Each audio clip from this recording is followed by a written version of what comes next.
지난 주말 이재명 대표 10월 사퇴설이 제기가 됐습니다. 왜 이런 얘기가 갑자기 나왔을까요? 당대표 정무조정실장인 더불어민주당 김영진 의원과 관련해서 여러 현안 얘기 나눠보겠습니다. 안녕하십니까? 네, 안녕하세요. 자, 오늘 이재명 대표도 휴가고 김 의원님은 휴가 가십니까? 8월 중으로 갈 예정입니다. 그러니까 국회의원들이 지금 쉬는 거잖아요. 네, 비회기 중입니다. 비회기니까 네. 8월 15일까지 비회기니까 그때 대부분 가시겠습니다. 대부분 많은 분들이 국회가 열리지 않기 때문에 네. 언론과 국민으로부터 특별하게 비판을 받지 않는 시기라서 아마 일정을 잡아서 움직이는 것 같습니다. 혹시 이재명 대표 어디 가시는지 압니까? 언제까지? 수도권에서 그 1일부터 4일까지 네. 정시 휴가를 얻었으니까 아하. 적절하게 휴식을 취할 것 같습니다. 멀리 가진 않고 수도권에 있을 것 같다. 이렇게 그 정도만. 자, 이 대부분 국회의원들이 가시는 거 맞죠? 이 시점에. 대부분 아마 그러실 겁니다. 뭐 대통령도 지금 휴가 간다고 네. 나왔었고요. 자, 휴가 가기 전에 이낙연 전 대표하고 회동을 했습니다. 결국 3번 만에 이제 만난 건데 언론에서는 뭐 동상이몽이다 이렇게 평가가 나왔습니다. 현장에 같이 있었잖아요. 네, 현장에 같이 있었습니다. 어떤 느낌 또 어떤 생각을 가지게 됐습니까? 저는 한 1년 만에 만났기 때문에 네. 반가운 느낌이 있었습니다. 그리고 꽃바구니도 전달을 했고 네. 사실 이재명 대표가 그 2022년 대선 이후에 그 총괄 선대위원장을 맡았던 이낙연 전 총리님과 네. 좀 이렇게 감사 인사도 전하고 서로 이렇게 서로 위로할 수 있는 그런 자리가 서로 없었는데 네. 그러면서 좀 마음에 좀 빚이 있었는데 그날 말씀도 드리고 그동안 바로바로 이렇게 못해서 미안하다는 말씀도 드렸고 또 네. 이낙연 총리께서도 지난 1년간 야당 대표로서 고생했다. 얼마나 힘들었냐. 이렇게 덕담을 주고 받으시면서 조금 이렇게 편한 자리가 되지 않았나 그런 생각이 듭니다. 자, 그럼에도 윤영찬 의원도 그 자리에 같이 있었는데 신뢰 회복이 먼저다 이런 얘기를 좀 했습니다. 그런 걸 봤을 때는 약간의 앙금이 좀 있는 게 아니냐. 그래서 앞으로 소통이 좀 더 필요한 거 아니냐 이런 얘기도 있는 것 같습니다. 뭐 그런 면도 있을 것 네. 같습니다. 왜냐하면 2022년 대선 때 경선 후보로서 같이 상대를 했던 경험이 있고 그렇죠. 또 그런 마음이 좀 있기 때문에 저는 충분히 그럴 수 있다라고 보는데 더불어민주당이라고 하는 큰 이 당에서 같이 전직 당대표와 현 당대표이기 때문에 네. 그에 맞는 그 역할들과 내용들을 가지고 나갈 것이다. 그래서 저는 그날의 만남이 또 신뢰 회복에 또 신뢰가 굳어지는 앞으로 나아가는 또 좋은 전기가 되지 않았나 그런 생각입니다. 이낙연 전 대표가 내년 총선에 어떤 식으로든 역할을 하는 겁니까? 저는 더불어민주당에 있는 모든 사람들은 2024년 총선 때 총선 승리를 위해서 각자의 영역에서 그리고 할 수 있는 최대한의 역할을 다 하면서 아하. 총선 승리를 하는 것이 민주당이 가지고 있는 역사적인 책무가 아닌가 그런 것에 대해서 같이 하고 이낙연 총리는 훨씬 더 전직 당대표, 전직 총리, 전직 정부를 이끌었던 거의 대표 주자급이었기 때문에 네. 그에 걸맞는 역할들을 총선 국면에서 하실 것이다 그렇게 생각합니다. 혹시 그 자리에서 총선 얘기도 좀 했습니까? 아니면 뭐 특정하게 뭘 좀 해주십시오라고 이재명 대표가 이낙연 전 대표한테 얘기를 한 게 있을까요? 특정한 역할이나 예. 총선에 관한 디테일한 얘기는 없었습니다. 디테일 얘기는 안 했지만 이제 앞으로 역할을 그렇죠. 하실 것이다. 역시 하고 예. 총선 승리가 반드시 민주당에게 필요하다. 네. 왜냐하면 국민들의 희망과 미래를 만들어가는 것이 민주당의 역할인데 그것의 결과가 총선의 결과로 나타나는 게 아니냐. 우리가 더 분발해야 된다. 그런 말씀이 많이 있었습니다. 자, 그런데 이 두 사람의 회동 이후에 돌연 이재명 대표 10월 퇴진설 이야기가 돌았습니다. 또 퇴진설 논의하는 그룹이 40여 명의 친명계원이다 이렇게 알려졌는데 뭐 김영진 의원도 친명계 의원으로 분류가 될 수 있잖아요. 네, 그렇습니다. 포함되는 겁니까 이러면? 40명의 제 이름이 없어서 대단히 안타깝습니다. 네. 그런데 그 내용 자체가 좀 근거 없는 얘기였다. 근거가 그리고 없다. 거기에 얘기됐었던 김두관 의원조차 처음 듣는 얘기다. 본인도 처음 듣는다는 거예요? 금시초문이다라는 얘기를 하셨고 예.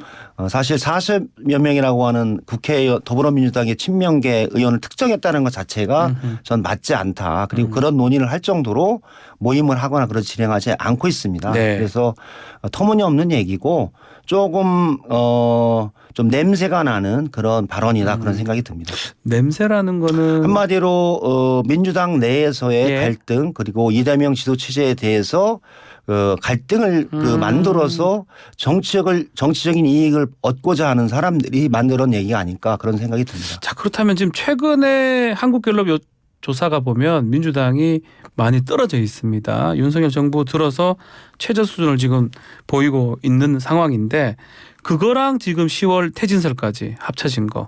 지금 말씀대로라면 뭔가 누가 흘렸을 것인데 그럼 어떤 쪽에서 흘렸을까요? 저는 여론조사 첫 번째 여론조사 관련해서는 여론조사는 사실은 높을 수도 있고 낮을 수도 있습니다. 네. 저도 당의 전략기획위원장도 오래 했고 사무총장을 하면서 여론조사의 추이를 유심히 지켜보면서 흐름을 보거든요. 네. 그런데 원칙이 있습니다. 여론조사는 추이와 흐름을 보면서 민주당이 무엇을 어떻게 해야 할 것인가 하는 그런 것을 얻기 위해서 하는 겁니다. 그런데 그것을 주간 단위로 요새는 여론조사가 상당히 잦잖아요. 네. 언론사도 많이 하고 또 정당도 매주 하고 그렇습니다. 그렇게 진행을 하지 않습니까? 그런데 여론조사에 대해서 너무 집착하게 되면 그 디테일의 함정에 빠진다. 그러면서 여론조사는 각 기관마다 여론조사의 방식에 따라서 아니면 시기에 따라서 상당히 천차만별일 수 있는 거거든요. 갤럽은 이렇지만 또 다른 조사에서는 민주당이 높은 것도 그렇죠. 있다 이 리얼미터나 말씀이네. 이런 기관에서는 반대로 6, 7% 이기는 조사가 나오거든요. 그 동일한 시기에 또 갤럽은 6, 7%, 5, 6% 지는 거로 나오고 네. 그렇기 때문에 저는 어느 한 조사를 가지고 한 정당이나 한 사람에 대한 진로를 결정하는 것은 별로 좋은 게 아니다. 네. 그래서 큰 한 달간의 추이를 좀 보면서 판단하면 될 것이라고 보고요. 그것과 이재명 대표의 10월 사퇴론과 연결되는 거는 아까 말씀드렸듯이 전혀 연관되지 않는 그런 견강부회다. 그렇게 볼 수 있습니다. 자, 8월 15일까지 지금 국회에 비핵인데요. 검찰에서 8월에 이재명 대표에 대한 뭐 체포 동의안 칠 거란 이런 얘기가 나오고 있습니다. 어떻게 보십니까? 한동훈 법무부 장관이 할까요? 뭐 한동훈 법무부 장관은 누구 말을 듣는 사람이 아니지 않습니까? 그 뭐 저희들은 그냥 여의도에서는 네. 천상천하 독불장군 한동훈 이렇게 부르거든요. 하고 싶은 말 다 하고 예. 통제받지 않는 유일한 윤석열 정부의 황태자사 이렇게 보고 있어요. 네. 그래서 뭐 그거야 뭐 그 검찰에서 하고 싶은 대로 하겠죠. 저희는 뭐 그거에 대해서 특별히 연연하지 않습니다. 뭐 8월 15일 이전은 시간이 조금 급박한 것 같고 그러면 15일, 16일 이후면 구속영장이 들어오면 또 국회에 체포동의안 본회의 투표를 해야 되는데 최근에 뭐 기명투표 얘기도 나왔습니다. 혁신위 통해서 이거를 일부 의원님들 뭐 이원욱, 조홍천 의원은 당론을 가결로 정하면 어떨까 이렇게 얘기를 하는데 그 부분 어떻게 보십니까? 저는 이재명 대표가 6월 국회 교섭단체 대표 연설에서 했던 기본적 원칙이 있다. 불체포 권리를 포기하겠다. 네. 검찰의 수사가 상당히 그 편파적이고 네. 일방적이지만 사법적 절차에 따르겠다. 세 번째 영장 실시 심사를 법원에 나가서 네 발로 나가서 받겠다. 이 원칙이 있는 거거든요. 네. 그렇기 때문에 불체포 권리를 포기한다는 거는 그때 6월이었기 때문에 7월, 8월 비얘기에 그냥 자연스럽게 수사가 잘 됐으면 영장을 쳐라. 그럼 나가서 그 실심사를 받겠다라고 한 겁니다. 그런데 아직까지 오고 있지 않지 않습니까? 네. 그러니까 저는 윤석열 정권이 대선이 끝난 지 지금 1년 3개월이 됐습니다. 네. 대선이 1년 3개월 지났고 대선의 상대 후보자를 이렇게 15개월간 정치 수사를 하는 경우는 87년 국민투표가 이뤄진 이후로 네. 자유로운 투표에 의해서 정권 교체가 된 이후 처음 있는 일입니다. 한마디로 정적을 제거하는 수단으로 수사를 1년 3개월간 하는 것 자체가 맞지 않다. 네. 거기서 나오는 영장에 그렇지만 거기서 나온 영장에 대해서도 정당하게 사법 절차에 임하겠다 네. 했기 때문에 저는 기명투표 무기명투표는 별로 의미가 없다. 네. 왜냐하면 영장이 나오면 법원에 나가서 영장을 심사를 받겠다라고 했고 그건 비회 기간 지금 치면 돼요. 네. 16일까지. 16일부터 30일까지 또 회기가 열리니까 예. 오면은 여야가 합의하여 회기를 끊어주면 그 시기에 나가서 체포 동의안에 표결 없이 하기 때문에 아하. 무기명 기명 투표는 제가 보기에는 논란의 소재가 될 수 없다. 만약에 이건 가정이긴 한데 8월 이후에 8월 뭐 9월 그러니까 회기 중에 된다 그러면 만약 영장이 들어오면 그러면 본회의 투표는 해야 되는 거네요. 현재는 그렇습니다. 지금 상황상으로 그렇습니다. 해야 되는 거고 어떤 의원님들 개개인의 어떤 양심이라든지 헌법적 양심에 따라서 그냥 가결 부결 이렇게 찍는 거네요. 그렇습니다. 왜냐하면 불체포 권리와 그 투표는 네. 헌법에서 규정하고 있는 사안과 국회법에서 규정한 투표 방식이 있거든요. 네.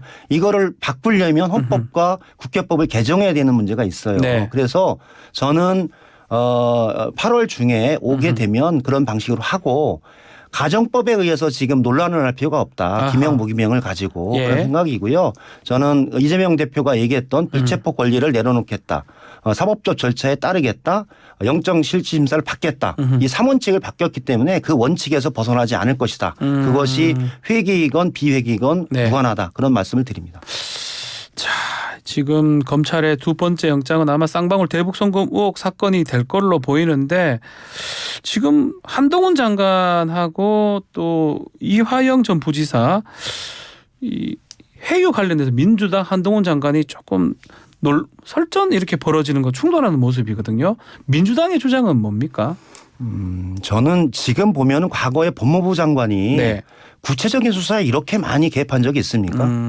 저는 과거에 그 김영삼 정부, 노태우 정부, 김대우 정부, 김대중 정부, 노무현 정부, 박근혜 정부, 이명박 정부 때 문재인 정부는 뭐 말할 것도 없고요. 법무부 장관이 구체적인 수사에 이렇게 구체적으로 개입을 해서 발언하는 경우 처음 보는 것 같습니다. 네. 이게 윤석열 법무부인가 이런 의문이 좀 들어요. 장관은 사실 구체적인 수사에 대해서 개입하지 아니하고 네. 검찰총장을 통해서 수사를 지휘하는 거 아닙니까? 그리고 특별한 경우에만 지휘권을 발동하는 거잖아요. 그런데 네.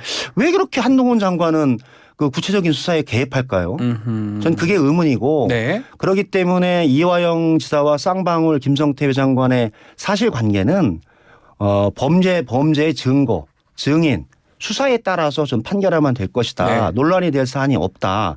그것을 제가 보기에는 1년 2개월 동안 한동훈 검찰이 수사하면서 처음에 김성태가 잡혀서 들어오면 마치 이재명 대표가 구속될 것처럼 주장했지 않습니까? 변호사비 대납으로. 얘기를 했었죠. 변호사비 대납도 도망가고 대장동 사건도 도망가고 그다음에 성남 FC 사건도 도망가고 이제 마지막 남은 게 이제 또 이제 그 대북 송금 관련한 사건으로 계속 바뀌어 왔어요. 거기에 대한 답변을 한동훈 장관이 먼저 하는 게 필요하다. 그런 생각이 듭니다. 자, 근데 어제 이화영 전 부지사 그 부인이죠. 검찰이 석방을 이렇게 딜하면서 거짓 진술을 강요했다. 형량을 낮춰주겠다고 회유했다. 이런 입장문을 냈고요. 검찰은 뭐 거론할 가치도 없다고 일축을 했는데 뭐 어떻습니까?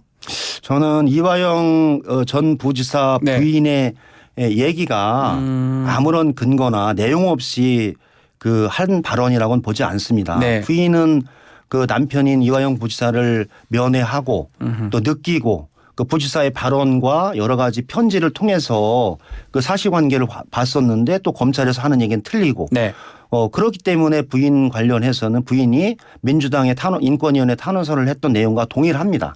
왜냐하면 검찰이 과도하게 그 이화영 지사의 수사에 김성태 회장과의 관계와 여러 가지 사안을 가지고 네. 조작하고 있지 않나 이런 의구심이 될 만한 사건들이 너무 많았던 거죠. 전 부인은 그런 얘기를 충분히 할 수 있다라고 봅니다. 네. 한동훈 장관이 얘기했듯이 그 피의자에 대해서 왜 면회권을 그 제한하고 박탈합니까? 접견이 지금 접견을 거부되고 있어요. 대한민국의 네. 모든 사람들은 대부분 사람들은 자유로운 접견을 하지 않습니까? 왜 접견을 거부하죠? 그 한동훈 장관이 얘기하는 공정과 상식입니까? 왜 김성태 같은 사람을 그렇게 그 사람의 발언은 존중되고 다른 사람의 발언은 존중되지 않습니까?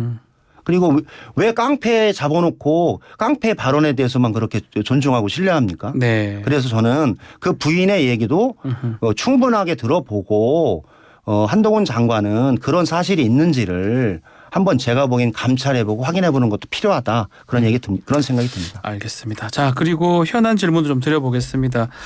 윤석열 대통령 결국 이동관 방통위원장을 지명을 했습니다. 자, 청문회 아마 청문회에서 또 반대를 한다 하더라도 인사가 강행될 것 같은데 왜 이렇게 이동관 후보자를 2달 전부터 얘기가 나왔지만 이렇게 고집하는 것 같습니까? 저는 이동관 그 방통위원장 후보자가 네.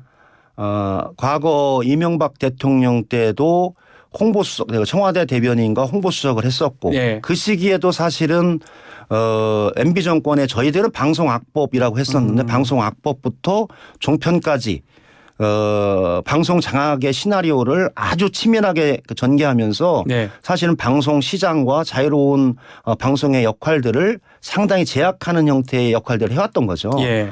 저는 그런 과거의 경험이 있어서 이동관 방통위원장은 방통위원장으로서의 역할이 부적절하다라는 반대를 했었는데 네. 윤석열 대통령은 그게 좋다. 그런 역할이 필요하다라는 판단이 들었겠죠. 네. 그래서 아마 방송 장악을 통해서 내년 총선을 조금 더 집요하게 진행하지 않을까라고 하는 우려가 많이 있는 거죠. 네. 저는 방송의 진정한 역할이라기보다는 방송 장악의 기술자를 원했던 게 아닌가. 그래서 대단히 안타깝다 이런 생각이 듭니다.